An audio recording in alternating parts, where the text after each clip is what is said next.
Welcome to Crime Most French, a fortnightly podcast covering intriguing cases carried out on French soil. Researched and narrated by Cedric and rudely interrupted by me, Melanie. We're the true crime podcast All the Lions. Crack open le vin and let the mayhem commence. This is episode 48, called Jean-Baptiste Rambla. Jean-Baptiste Rambla is Maria-Dolores Rambla's brother. See episode 46. So he was the little child, he was the brother. Yes, in 74, when his sister was abducted by Ranucci and killed, possibly by him, he was with her at the time she was abducted. Yeah. This is not good that he's a subject of today's. Ranucci was executed for the murder, but it kind of stayed with Jean-Baptiste for the rest of his life. I think it would do, wouldn't it? I mean, it was such a high-profile case. It was he was the second last person to be executed in France. Yeah. Yeah. So it would stay with you, wouldn't it? Yeah. Late in July 2017, the fire brigade breaks down the door of a fourth-floor flat in Toulouse. In the flat, they discover the lifeless body of Cynthia Lunimbu. Okay, that sounds like a sub-Saharan name. Yes, she's Angolan. Okay. Traditionally in France, the fire brigades have handled emergency calls. So before 112 was in place, which is the French equivalent or the European equivalent of 911 or 999 in the UK, the phone number to call was 18, which was the fire brigade. So they normally are the first ones on the scene, because even now, when we had our car accident last year, when I called 112, I ended up with the fire brigade anyway. So they still handle the calls. And unlike in the US, they're not scared of coming the first on the scene, because they're not going to be attacked and shot at. So they tend to be the first ones there. No, I guess for safety reasons, yeah. I can understand. Cynthia was 21, and she was the unique daughter of an Angolan couple who settled in Toulouse. Her parents had alerted the authorities because they had been without news from her for several days. Her boyfriend couldn't also reach her. The last text he got from her was on the 21st of July at 12:30 p.m. Nothing since. It was a few days earlier. It's kind of funny in this day and age, we're only talking, 5 years ago? Yes. Yeah. To wait that long not to hear from somebody. Maybe she wasn't a big user of social media and texts and stuff. If I disappeared, my parents wouldn't be worried for probably weeks. No, that's very true. Months, so... I don't think you're normal, though. Well, maybe not, but she might have been like that. Maybe she didn't really talk to people that much. But also what pushed people to contact the authorities is that she didn't turn up at work. Yeah, that's always the big thing. It's one thing not to answer text. It's another thing not to go to your job. So but isn't it the archetypal? Oh, she wasn't the type to skip a day from work. Yes. That's always what they say in these. Yes. But in that case, shows. it probably was true as well. Yeah. When the fire brigade enters the flat, they find Cynthia's body in a pool of blood. Her throat has been cut, so much that she was nearly decapitated. That's a lot of sinew. Oh, that's going hard at it. Yeah, that's frenzied. Yeah. She was dead for a few days and possibly a week, according to fire brigade, when they found her, which would place the murder at around the 21st of July. Oh, I just hope she died so quite the quickly. day she sent her last text. When the police arrives, they note that the flat is in complete mess. Okay. But not a disorganized mess that people have their homes in sometimes. That was the mess that results of somebody searching for something. So the drawers were pulled out and emptied on the floor and all that. So clearly somebody has been looking for something in there. Not everybody's home looks like a Hallmark home, on these TV drama things where their houses are all amazingly always perfect. Yes. I mean, we all have detritus that we have. I mean, goodness, we have 5 cats. We certainly do. Our house is not show home ready. They wonder if the murderer was in fact a burglar. So if you listen to True Crime a lot like we do, it's never a burglar. It's never a burglary that turns nasty. Yeah, it's never a burglary gone wrong. And it's never lupus. No. The murderer seems to not have cared much about what he was doing. He left DNA all over the place. He even left fingerprints on door handles and the shower head. That's very reason. shoddy. Yeah. On the shower head, so he had a Yes. quick shower before Well, he left. Yeah, probably. Or maybe he cleaned his hand in the bath or something. Yeah. Well, there must have been a lot of arterial splurting. Oh, if you cut the head, I would think so, yes. Yeah. Yeah. The same DNA appears under Cynthia's nails, so she obviously fought back. Hmm.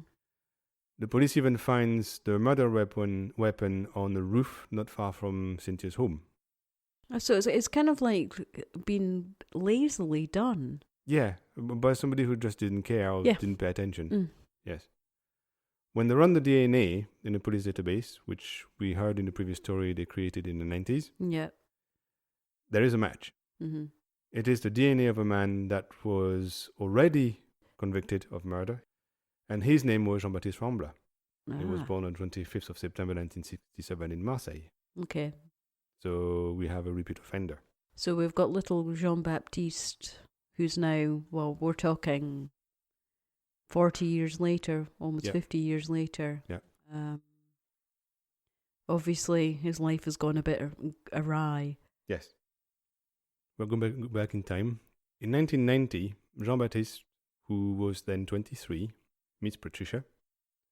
At the time, she already has a 3-year-old daughter. Okay. And quickly, Jean-Baptiste and Patricia developed a relationship. Jean-Baptiste becomes very fond of the little girl that he quickly considers his own daughter. Okay. A bit later, they both have a son, Thomas. So we've got a wee family here. Nice wee Yes. family. But we're in 1990. Mm-hmm. When asked, as they were adults, the two kids, well, then adults, say that they have absolutely nothing bad to say about their dad, Jean-Baptiste. They like him. He was very considerate. He was looking after them. They had a good time with him. He was a good dad. Oh, that's nice. Yes, Jean-Baptiste considers Thomas his greatest success in life as well. His greatest achievement. Yes. Yeah. I guess a lot of fathers would say that, wouldn't they? I mean, I thought there was a bigger bond between fathers and daughters, but I guess because biologically he created the son rather than the that's daughter. why he considers him success, because he did something and he's happy with it, I guess. Minimal input on his part, but never mind. Well, half the DNA, I guess. A typical father. Typical man wanting all of the glory. Jean-Baptiste has many jobs over the years. He's accountant for an estate agent. He's a pet food seller. He's a gates seller. Mm-hmm. He seems to sell lots of things. So he's obviously a good salesman then. He tries at least. I haven't seen that he was very successful at it. Right. At least he's trying. I don't know exactly how good he was at it. His life after his sister's murder hasn't been easy. After Maria-Dolores' murder, the story followed him his whole life. Yeah. Every time he meets somebody new, they want to know about Christian Ranucci. They want to know about the murder. And above all, they want to know how he couldn't have recognized his sister's murderer when he was asked to identify Christian Ranucci at the police For station. goodness sake, he was only a wee boy at the time. He was 6, yes. But people want to know, how did you recognize the guy who was standing in front of you? And not realising he's the 50th, 60th time he's had to explain this to the next person, Yes, so that drove him nuts, and that made him a very angry man. Mm. After his military service, he dives deep into the case, so until that point, he had never really looked into it. But after the army, where everybody was asking him about it, he decided to find out more about what really happened. So he discovers mistakes and falsehoods in the various books published on the subject. Mm-hmm. He even finds new information on the way.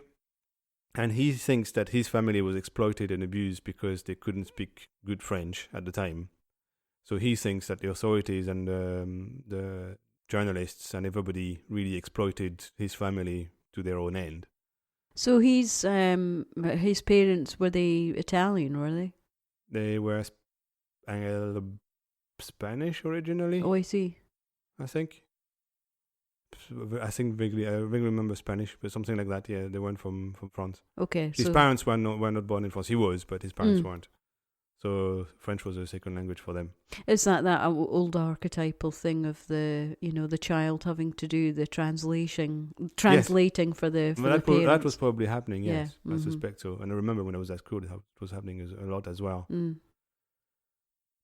But what makes him the most angry is that he feels that he's at least partially responsible for the doubts about the case. So remember we talked about the fact that there's been books published and further inquiries made, and there are some doubts about some of the stuff. Like, for example, the jumper that nobody owns, apparently. Yeah, but it didn't have... I don't know if it's been tested for DNA or not. Nobody who was found very close to the body. Yeah. There's a number of things. Also, people not recognizing him, not recognizing his car. So there's a number of doubts about really what happened, and he feels partially responsible for it because he didn't recognize him when he was asked to recognize him. I mean, that's carrying the world of the weight of the world on your shoulders. I mean, he was only a wee boy. Yeah. One morning, as he takes a coffee in his local bar, he meets Corinne and Christian Bedell. They run a cinema catering business, so they make lunch for film crews. Uh-huh. They follow film productions from location to location, and they offer Jean-Baptiste a small job, and he accepts. Mm-hmm. Through that job, he travels a lot. He works in Lyon, Corsica, wherever filming happens. He meets famous film actors, which he likes, and he sleeps, in his own words, he sleeps and wakes up in wonderful locations, which he really likes as well. So he says it's the best time of his life. Must be a fantastic time for a single guy, but I guess if you've got kids, it's a bit... Yes. At the end of each month, he serves lunch for ad crews in Marseille. Right. So they film ads. So he does that on his own. Mm-hmm. And on those days, he takes Thomas to school and collects him after the end of the day. Yeah. And he tries to spend as much time as possible with his son. But over time, that lifestyle becomes very hard for him. He comes home exhausted every week. Mm. So he turns to joints and cocaine. Mm. Of course, with cocaine comes violence, and he ends up in fights with random people for random reasons. Yeah, I mean, it's an industry kind of like famously awash with drugs, so it's not really it probably that surprising. It probably made it easy for him to access it, yes. Yes, and give him the energy for long days, long shoots. Or it certainly doesn't sound like a job for somebody possibly of our age. I don't know, long days on your feet and... Yeah. 10 years later, Patricia discovers that Jean-Baptiste is having an affair while working on location with Corinne, his boss's wife, who hired him. That's never good, sleeping with the boss's wife. No. According to him, she seduced him, not the other way around. Mm-hmm.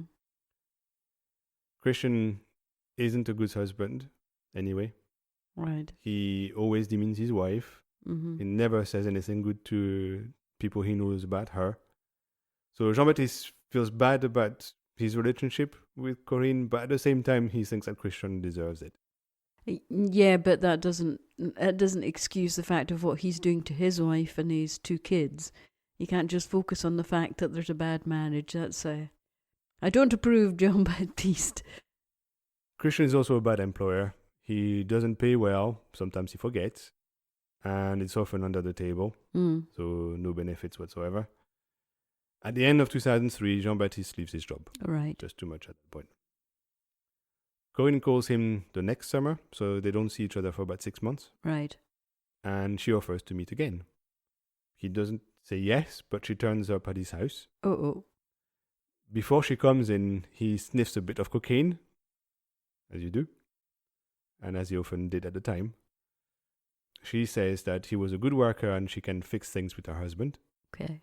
She tries to sit on his lap. She tries to get close to him. He tries to avoid her. He tries to move away and push her away. Mm-hmm. He says that he wants to patch things up with Patricia. Mm-hmm. But he sees that Corinne doesn't understand or doesn't want to understand. So Corinne's certainly not a lady to take no for an answer. She doesn't take no for an answer, yes. Jean-Baptiste is getting really annoyed at that point. He tries to explain to her that he wants to be with Patricia, not her. But she continues her advances. They start arguing. She starts screaming. And to shut her up, he strangles her. That escalated fast. Yes, I guess cocaine does that. Yeah. So Well, I'm saying yes, like I know, like I've ever had cocaine, but yeah, I mean, taking drugs does alter your brain chemical yes, balance, so yes. yeah, and disconnects you from reality, so you don't really understand what you're doing at the time. Once she's dead, he wraps her body in rubbish bags, 2 as far as I remember, and he goes to Patricia's place and hides the body in the shed at the bottom of the garden. That's awful.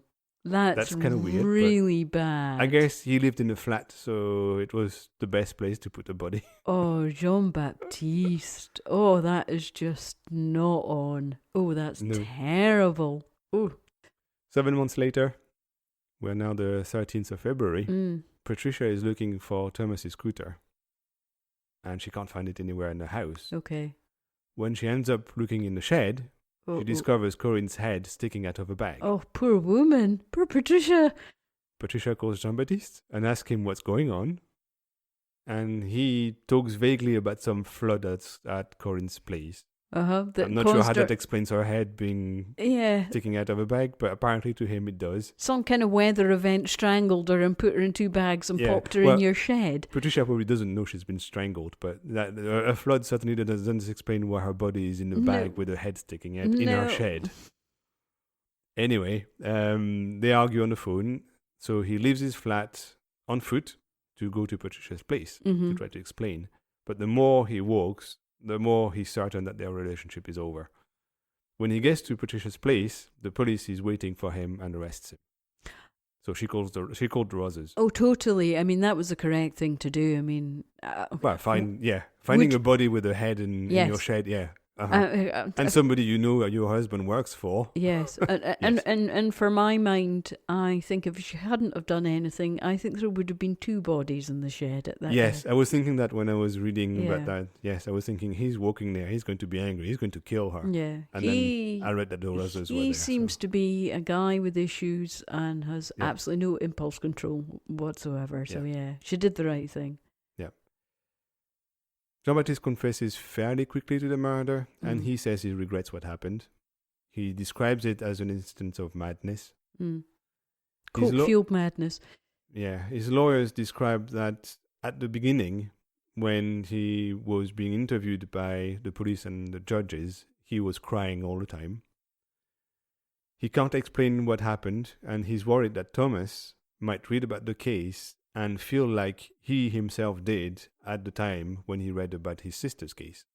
And I think he has a point, because you do, you see these, probably a bit of a bizarre analogy, but when you see teen mums do tend to breed teen mums, it's kind of like... alcoholics tend to breed alcoholics as well. Yes. So, no, I think he's right to be worried. Yeah, but should be worried before, not after. After, that's pointless. Yeah. He's not going to control the information the kid gets. Well, at least not his whole life. So, anyway. Most of his defense during the trial is that he was in an altered state that day because of cocaine. Yeah. Substance abuse was a coping mechanism to live with what he had learned about his sister and to forget, since he couldn't process it. His family couldn't process it. So there was some kind of really nasty air in the family his whole life. Yeah. And he says cocaine was his only way out. His neighbors describe him as a shadow. They don't know him. They haven't talked to him. He doesn't have any relationship with anyone in the neighborhood. He's never there. They know his wife a bit better, Patricia, because she has been looking after kids in the area. She was babysitting sometimes.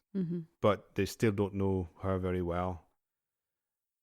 That's pretty much all they know. Remember, when journalists go into the neighborhood and interview the neighbors, that's what they said. They just talk.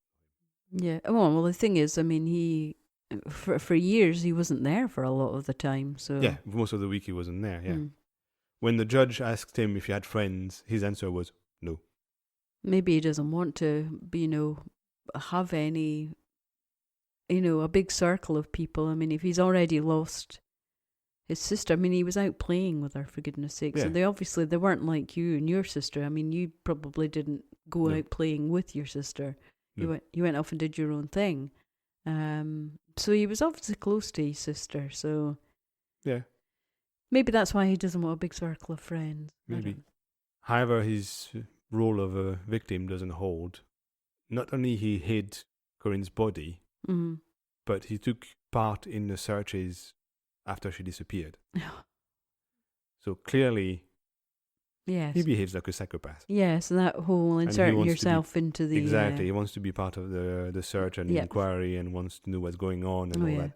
So as soon as that was explained, that his, I'm all a victim and it's all my sister's murder, that fell apart. Mm.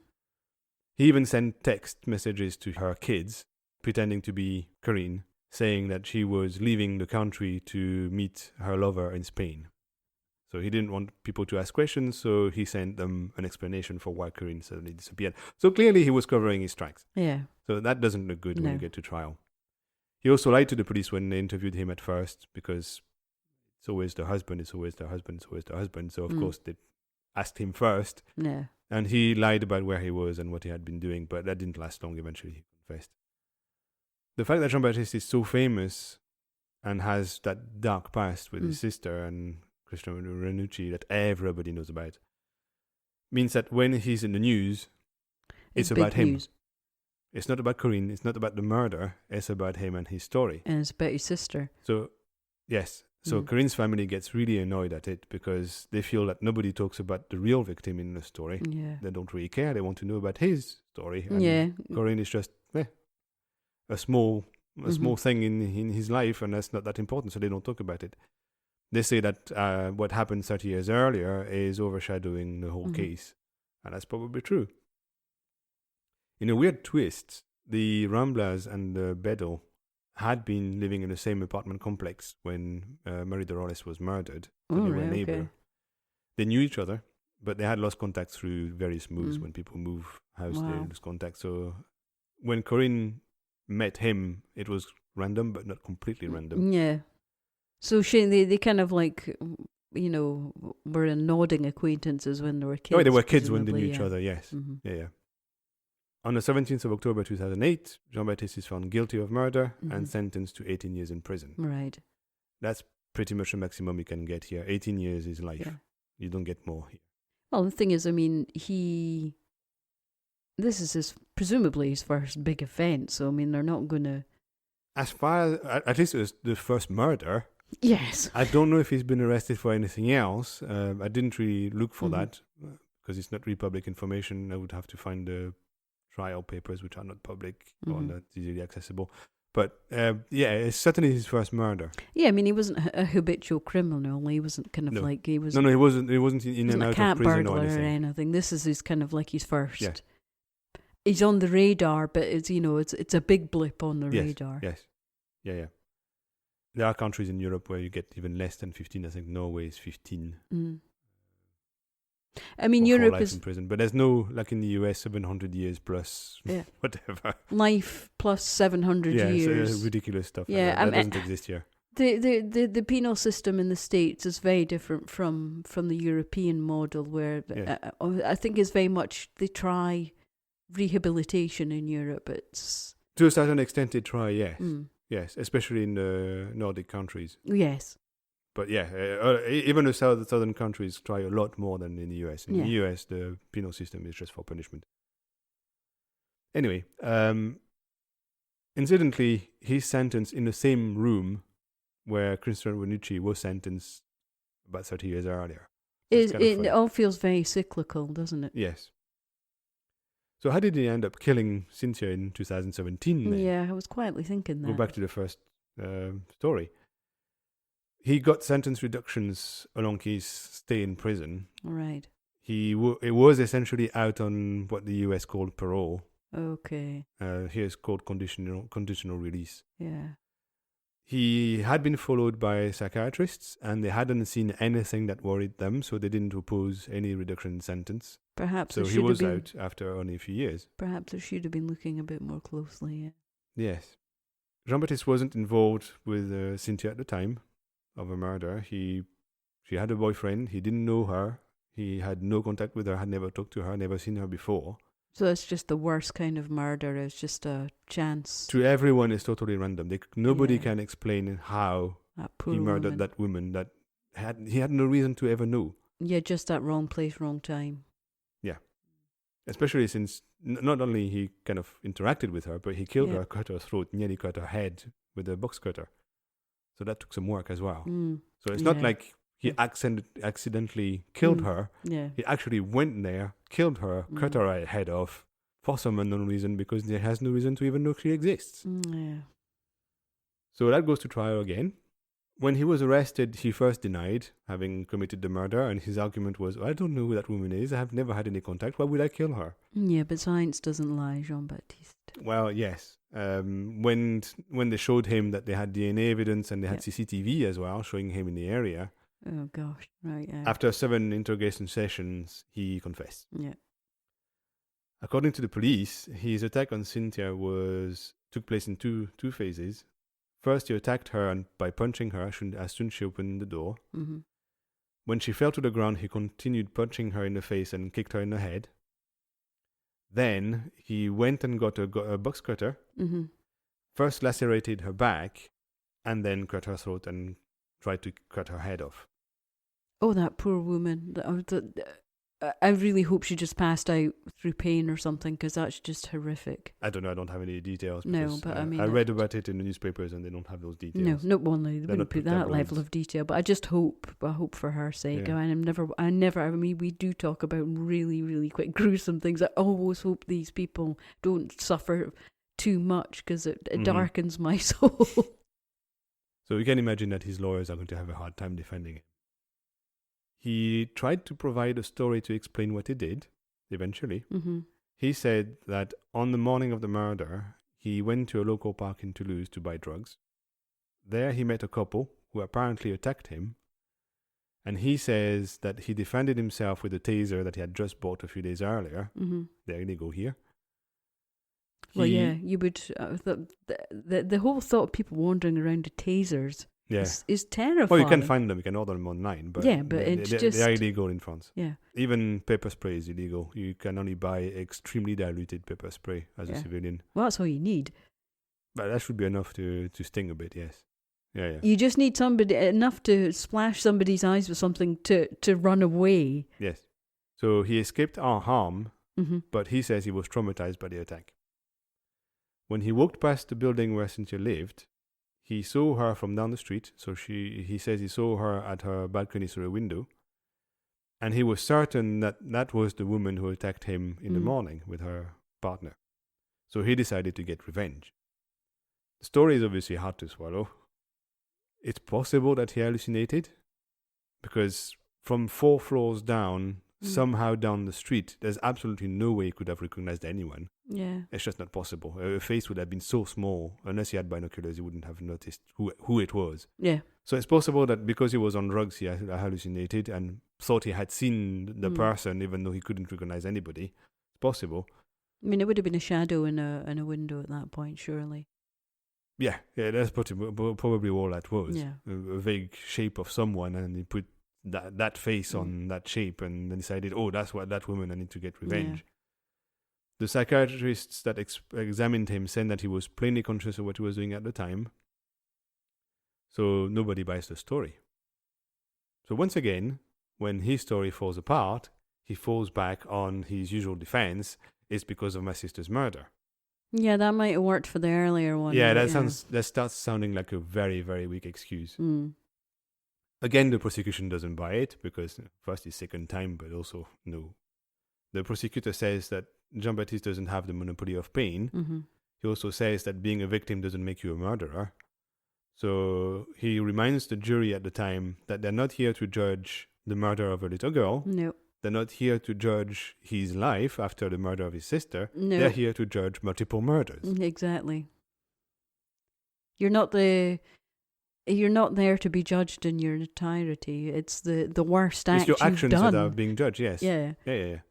And in fact, it should be judged separately from everything else. Oh, yeah, entirely. So it doesn't matter what your life was. No. If you're a murderer, you've decided to be a murderer. Yeah.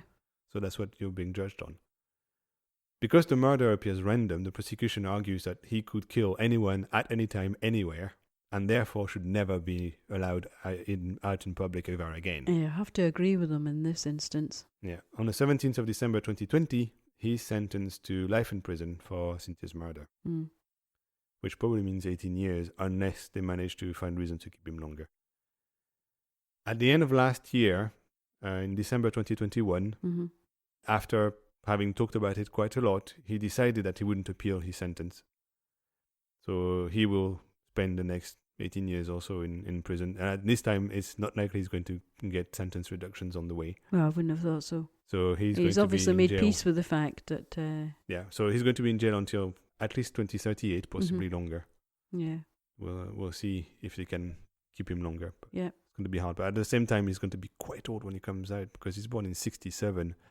So by 2040, he would be 73 or something. So he might not make it. And if he does, he's going to be quite a weak old guy. So most likely he won't kill anyone else. But anyway, we'll see. Well, you've got a horrible habit of living such a long time when you when you live in France.